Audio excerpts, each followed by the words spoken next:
सुनि रघुपति के बचन सुहाए, मुनि तन पुलक नयन भरि आए। कहु कवन प्रभु कै सिरीति, सेवक पर ममता अरु प्रीति।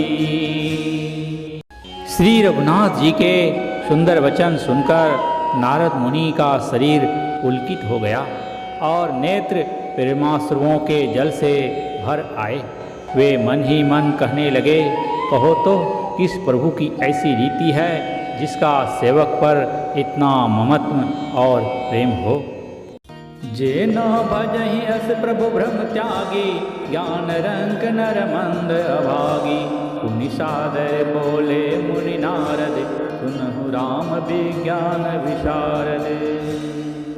जो मनुष्य भ्रम को त्याग कर ऐसे प्रभु को नहीं भजते, वे ज्ञान के कंगाल, दुर्बुद्धि और अभागे हैं।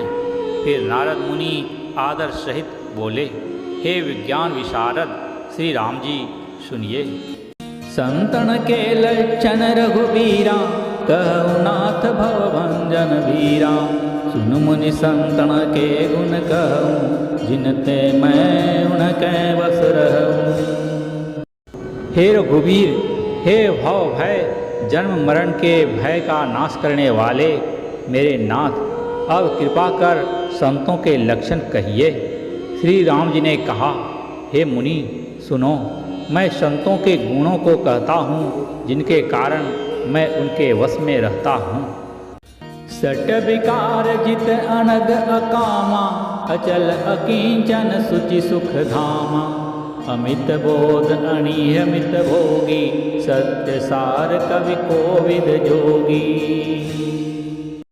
वे संत काम, क्रोध, लोभ, मोह, मद और मत्सर, इन 6 विकारों दोषों को जीते हुए पाप रहित, कामना रहित, निश्चल, अस्थिर बुद्धि, अकिंचन, सर्वत्यागी, बाहर भीतर से पवित्र, सुख के धाम, असीम ज्ञानवान, इच्छा रहित, मिताहारी, सत्यनिष्ठ कवि विद्वान योगी।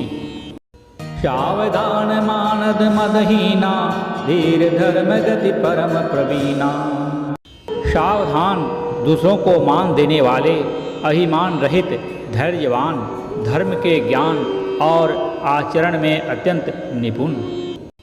गुनागार संसार दुख रहित विगत संदेह, तजि मम चरण सरोज प्रिय, तिन कहूँ देहन गे। गुणों के घर संसार के दुखों से रहित और संदेहों से सर्वथा छूटे हुए होते हैं। मेरे चरण कमलों को छोड़कर उनको न देह ही प्रिय होती है, न घर ही। श्यावर रामचंद्र की